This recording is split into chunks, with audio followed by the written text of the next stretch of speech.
اور میں سمجھتا ہوں کہ فرقہ واریت مسالک کے نام کا نام نہیں ہے، یہ ایک طرز فکر ہے، ایک سوچ کا انداز ہے، اور وہ صرف یہ کہ دوسرے کو کافر و مشرک بنانا، دیٹس آل۔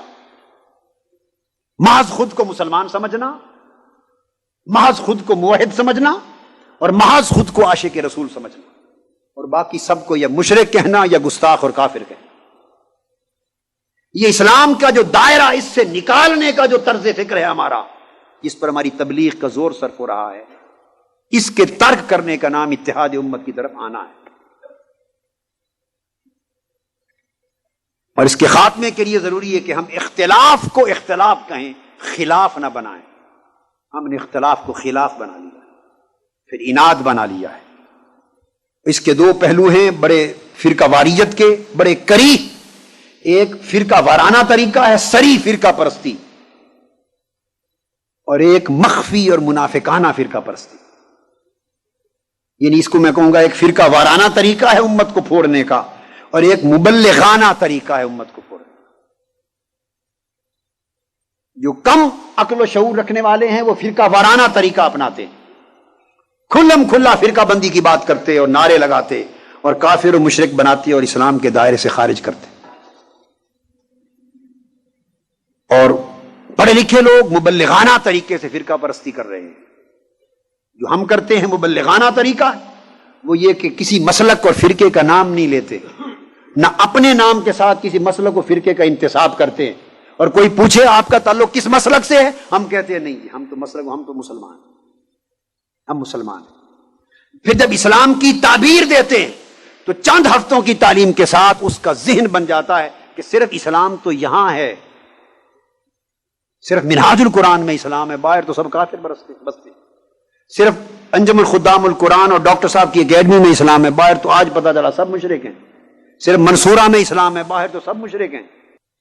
ہمیں اس بات کا اندازہ لگانا چاہیے کہ اگر ہماری دعوت اور تبلیغ سے یہ سوچ پیدا ہو رہی ہے کہ دوسروں کے خلاف نفرت، ان ایکسیپٹیبلٹی، دوسروں کے لیے عدم تحمل، عدم برداشت، یا یہ ایکسٹریمزم کہ صرف ہم مسلمان ہیں، ہم عاشقان رسول ہیں، ہم موحدین ہیں اور باقی سب گستاخان رسول اور کافر و مشرک، اگر یہ سوچ ڈیولپ ہو رہی ہو تو سمجھ لیں کہ ہمارے طرز عمل اور طرز دعوت میں فرقہ واریت ہے۔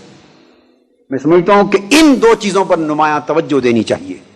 اگر ہم ان دو چیزوں کو ترک کر دیں، اور ترک کرنا مشکل نہیں، ہم سمجھتے ہیں کہ کس کس چیز کو کس طرح ترک کرنا ہے، کیسے رکھنا ہے، تو ایک امت مسلمہ میں ایک ہم آہنگی کا ماحول پیدا ہو جائے۔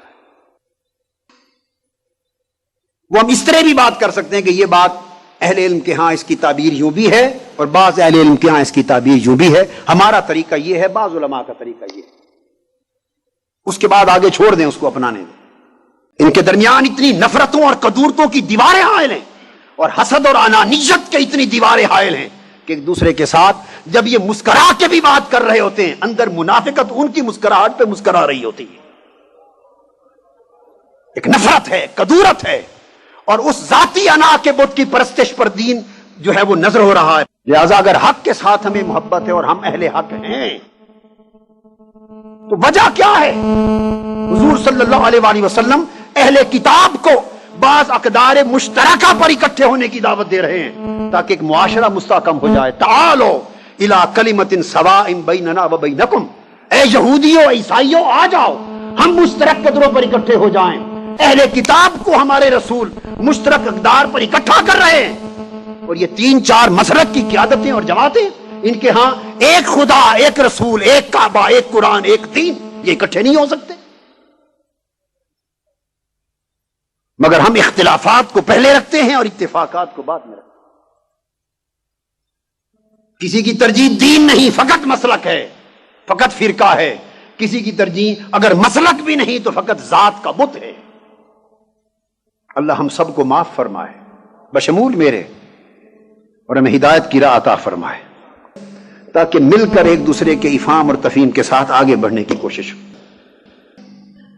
بہرحال یہ اچھی بات ہے کہ پہلے جی بسم اللہ، یہ بسم اللہ آپ کر لیجیے۔ چلو جی میں کروں گا انشاءاللہ، ماشاءاللہ۔